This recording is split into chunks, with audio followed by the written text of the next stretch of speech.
So I thought you were giving this rather difficult topic of modifying the course of your recovery. So I'll try and walking through this in my disclosures on the. You've seen this cartoon several times during the course of this session and before. I think that the key message here is that from a clinical standpoint, we have to be aware that patients will go through different trajectories, but we often don't monitor those trajectories as well as we one of the key issues. An element of this is recognizing that almost 30% of the patients who have AKI that we encounter will have underlying CKD. And it is therefore not uncommon for those patients to actually have a more rapid progression of their underlying disease with every episode of AKI that they have.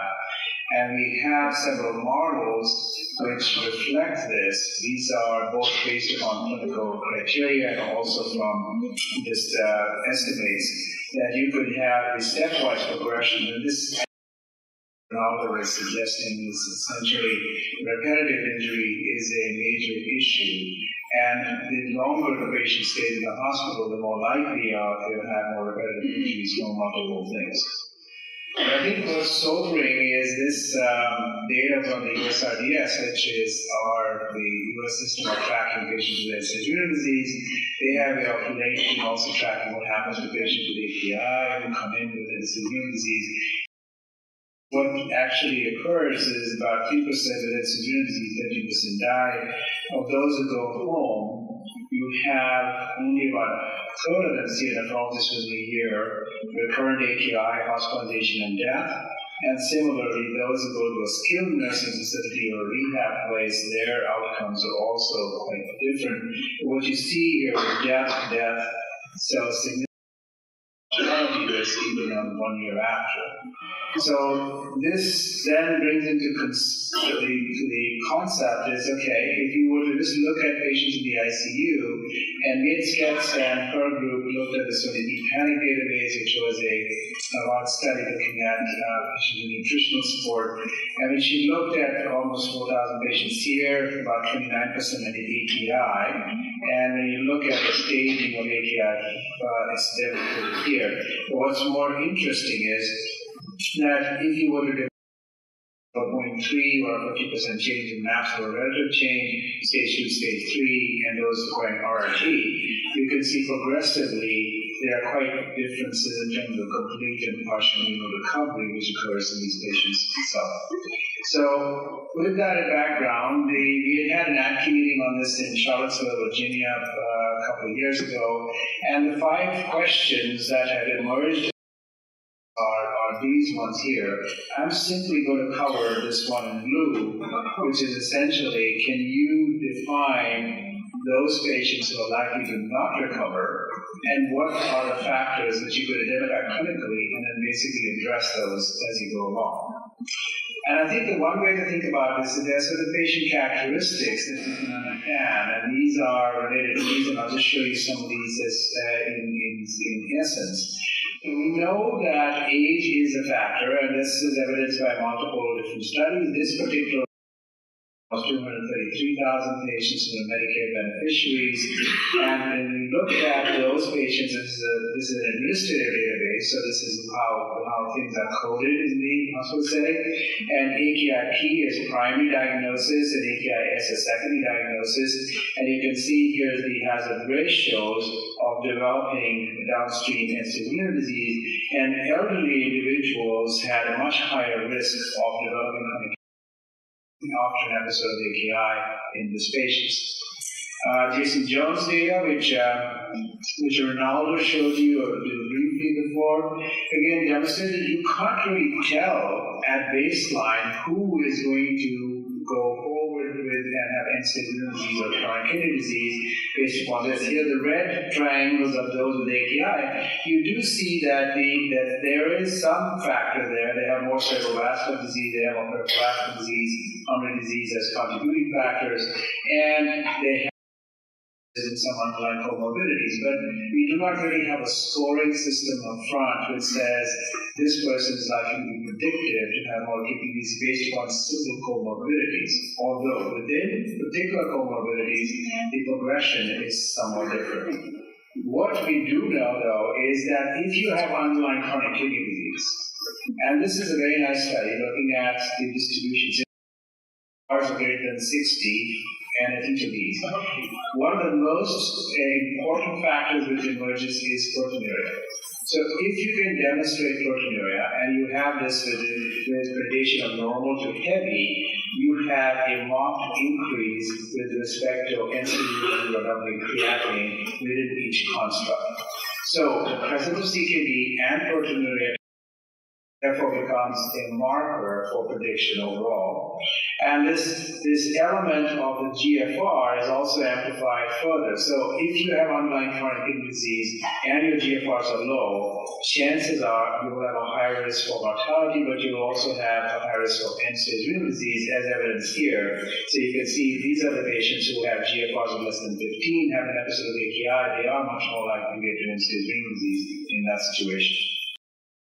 If you put this all together, and this is 13 studies which meta-analysis is put together, and you look at the number of patients here, some of them almost like 1 million patients, hospitalized, non-hospitalized, and you ask the question is it associated with CKD? Yes. CKD progression? Yes. And severe disease and mortality. Look across this, all of them have a higher mortality risk. But in addition, the CKD and CKD progression is somewhat variable depending upon the study and the study design itself. And I think to put this in a little different perspective is if you looked at these comorbidities, if you have diabetes, CKD, here's the cases, but here's the hazard ratios. About twofold if you have diabetes, baseline hypertension about twofold, about sevenfold if you have CKD, if you have AKI about sevenfold overall, but look at its combinations. If you have AKI and CKD about 42-fold. That starts becoming really a major aspect there. So I think it translates back into saying is we really do need to look at patients with respect to what their prior kidney health status is. And in all 40% of patients, you may not know what the prior kidney health status is. But at least labeling them, do you know the prior kidney health status or don't know the kidney health status, becomes an important component of a clinical interaction. And recording that in the chart therefore becomes an important issue for us. Now, going forward in terms of what are the other factors we identified, obviously with respect to severity of kidney injury, there is. We know from multiple studies as evidence. If you have stage 1, this is the recovery rate, you will have a much higher chance. If you have stage 3, you have a lower chance of recovery itself. And from Nick Chava's very nice study from the VA, you can see here it is, these are patients who had for community-acquired pneumonia, myocardial infarction, they were on CKD stage 4. Within the tertiles, here you can see as depending upon almost from the time of progression to 5 years post, you have different rates of recovery, and you can see that here are these. Now, I will come back and stress this factor, which is underappreciated, is anemia, as I'll show you in just a moment. When you look at diabetic populations themselves, again, the baseline serum creatinine is there, but what is more important is this concept of repetitive injury. If you have 1 episode, 2 episodes, 3 episodes of AKI superimposed, you can see that your the proportion of patients who end up with end-stage renal disease is much higher in those patients itself. And then, as was alluded to earlier, it's also the duration. So this is a study from cardiac surgery patients, and you can see that if you classify these patients with AKI, about 18% last AKI 1 to 2 days, 10% about 3 to 6 days, and 9% greater than 7 days. But what you start seeing is there is a big difference in terms of how long the AKI lasts. So the next time you see your patient has AKI, ask yourself also, not only the question is how bad they were, but how long they've had the AKI. because the length and duration of AKI becomes a much more independent risk factor for both downstream mortality and also for recovery itself. And this, I think, will cover more in terms of this concept of persistent versus resolving AKI as a construct there. Now, Eddie Stu did this very nice study which looked at and said, for recurrent AKI, so what makes you have likelihood of recurrent AKI? Here is its age and gender, here's the baseline GFR, here's proteinuria with respect to this, and advanced liver disease, dementia, discharge diagnosis, and what you see is that these factors, the comorbidities, don't seem to be as significant for recurrent AKI, but the duration of the index AKI starts becoming a factor. So that's one thing which is important. And then the second thing is what the risk factors for stage 2 and 3. So if you took that subset of patients who had both stage 2 and 3, you can see that these elements now come into play are the procedures. So what we do to these patients in terms of what types of elements happen start becoming somewhat important there. I think the post-cardiac surgery literature also provides a glimpse into what we should be looking for in terms of what happens to these patients in a very simplistic way. So Swaminathan's group and Stafford Smith, which are in Duke, looked at patients with coronary bypass graft, and what they did was they looked at the peak post-operative serum creatinine and then tracked the delta in the creatinine in 24 hours and 48 hours after the peak was reached. So when they classify this, they come up with the pre-operative and then look at the renal recovery variables as under the curve. So here's what you see is that this is the percent decrease in creatinine 24 hours after a peak. And as you see that as you get to a 50% decrease, which means that the slope is going to be faster. It's going to be a much steeper slope if you get 50% decline in creatinine within 24 hours in comparison to if you don't decline at all. This here, you can see this is within the stages of AKI, stage 1, stage 2, stage 3. But what they see is that the survival curves, based upon this PD24, start becoming evident, not only immediately, but as long as far out as almost 10 years out, that initial decline. And then this early renal recovery, so if you have a easier and very quick decline in the slope, that means you're going to have much better chance of better outcome in that. So this is something, a tool that we could all use, simply track the trajectory of what happens to these patients, and therefore this could be a way for us to understand where it is. And to some extent, they've also looked at what the predictive models here, and essentially you can see that pre-operative creatinine, post-operative creatinine become more of the predictive models in this setting. So just to summarize, what are the risk factors of CKD following AKI on the patient characteristics?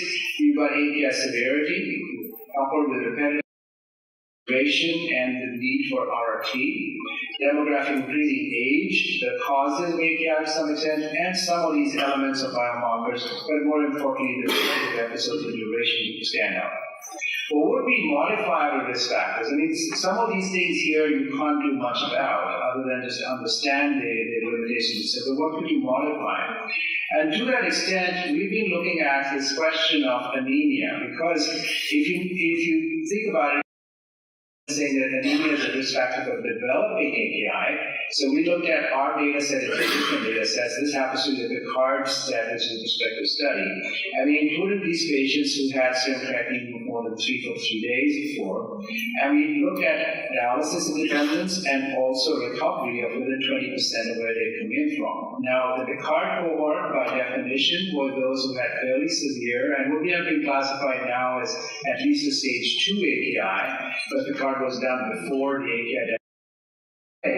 But when we look at these elements here, if you classify these patients based upon their hemoglobin quartiles in terms of renal recovery and dialysis dependency, what you see here is that you had the best chance of recovery in those patients whose hemoglobin was in this highest quartile in comparison to the lowest quartile itself. And when you look at the odds ratios here, you had an 8-fold higher chance of renal recovery if you had a Similar things have been found by Mehta and his group in the VA in terms of hemoglobin likewise. But yet, when you think about our strategies in our hospitalized patients, at least in the US, we don't transfuse patients and allow the hemoglobins to get down to 7. And this is one of the issues which we deal with and saying is, okay, from the one hand, we don't want to overexpose them to transfusions or to this thing, but at least we should look for correctable factors on anemia, and maybe that's something which can modify itself. Another element is hypotension, and this is from the frequency of hypotension and the duration with respect to how it is. So if you look at this graph on this right-hand side, this tells you the duration you need to be hypotensive to cause an acute kidney injury. And you'll notice that if you've got a mean arterial pressure of less than 50, you need a very short interval before you start seeing damage overall. And yet a significant number of our patients are hypotensive at that point in time. Now when you combine this, so you can see here the risk of AKIs with the severity of hypertension and odds ratio for every 1 millimeter decrease itself. And then if you combine the effect of hypotension with anemia post-cardiac surgery, you start seeing is that here's hypotension and anemia, the AKI incidence goes up much more without hypertension and hypotension without anemia. So the coupling of these two events happens there. To what extent these elements also influence downstream recovery has not been tested so far, but I suspect that there will be a combination of factors itself. What about hypertension? I think that hypertension has been shown as a major risk factor of people coming into the ICU. Eric Hofstad showed you that from his epidemiology data yesterday. And when you look at this data from an ECLIPSE study, which is very operative treatment of hypertension, you can see that among those patients with most substantial blood pressure liability, these were the patients who had more likelihood of post-operative AKI. We have seen already from this slide from what Ronaldo showed you, if you look at pediatric populations, they have downstream. And now Chi Shu also showed that from the Kaiser database that hypertension is a consequence of acute kidney injury downstream.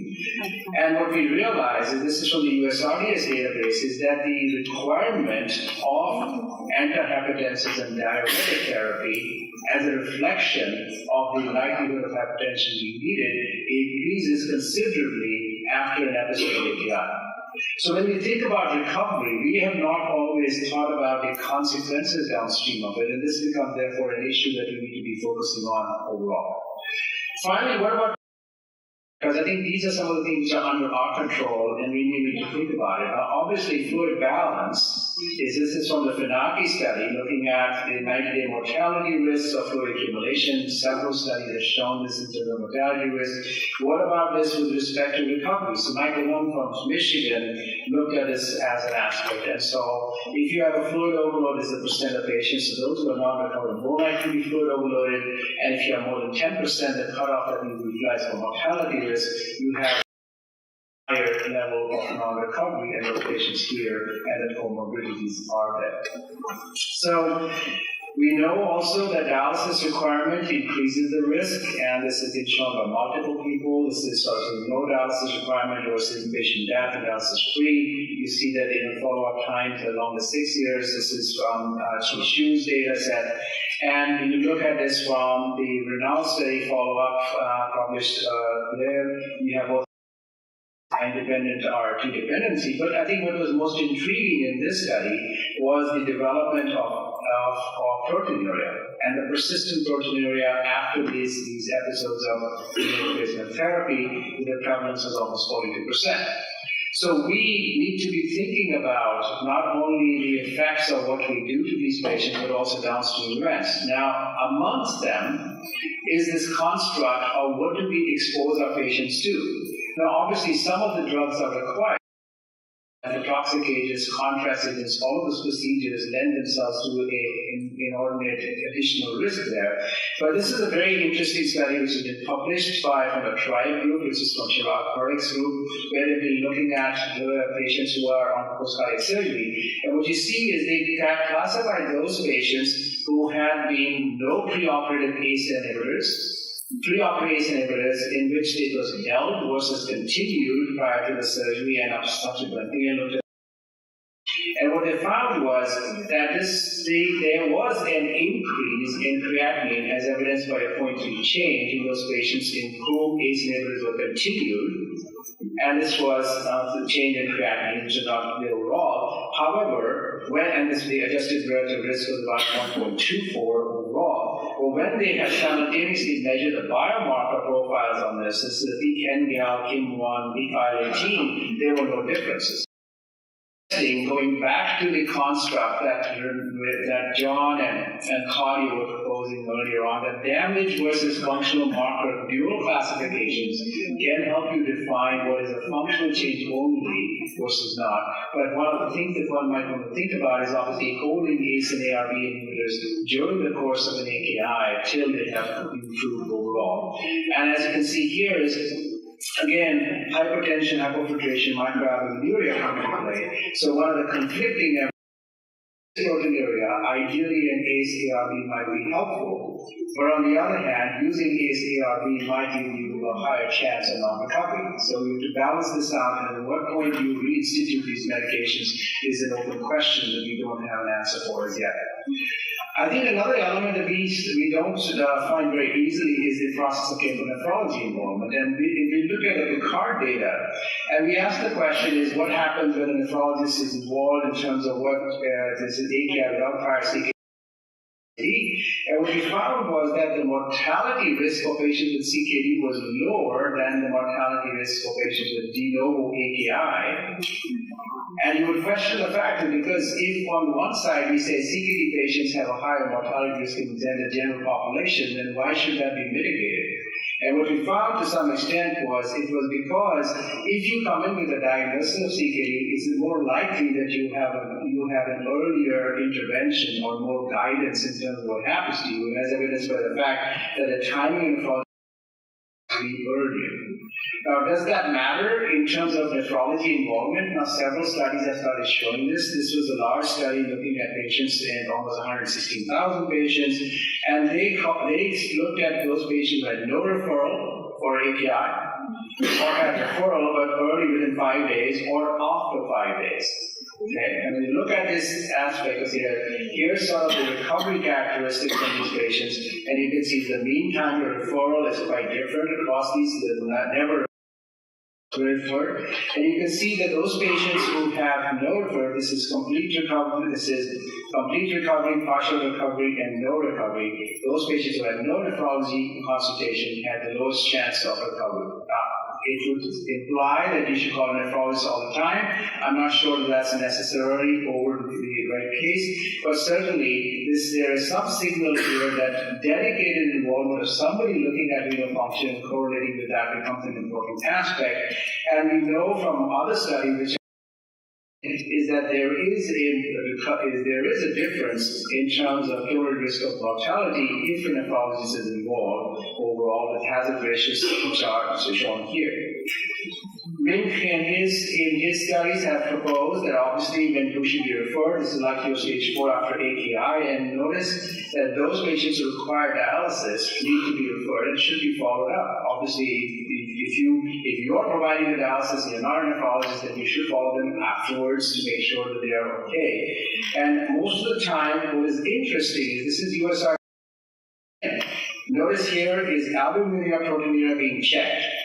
Only about 10% of people, 6 months out, only about 15% of people have had a urinalysis done. And when you look at the serum creatinine testing, you would expect after an episode of the AKI that we've done, even those follow-up is not as well as could be. So there's great opportunity here for us to be looking into this problem. So to finish, what I'd like to show you here is that essentially we are just scratching the surface of understanding what happens post-recovery. We are starting to get an understanding of the pathology underlying what the tracking is. But from a clinical standpoint, if at the very least we were cognizant of the fact that this is a group of patients with high risk for downstream events, then just tagging them and saying you had an episode of AKI, letting their primary care physicians know or the caregivers know, may go a long ways towards us addressing at least this increasing burden of chronic kidney disease that is emerging from this subset itself.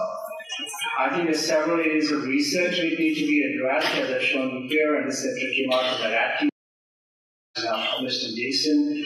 And I hope that as we go forward and over the next few years, we will be able to come back and say we've made a difference, both with respect to looking at these patients as such and also with more specific therapeutic elements coupled with biomarker. Again, thank you very much for your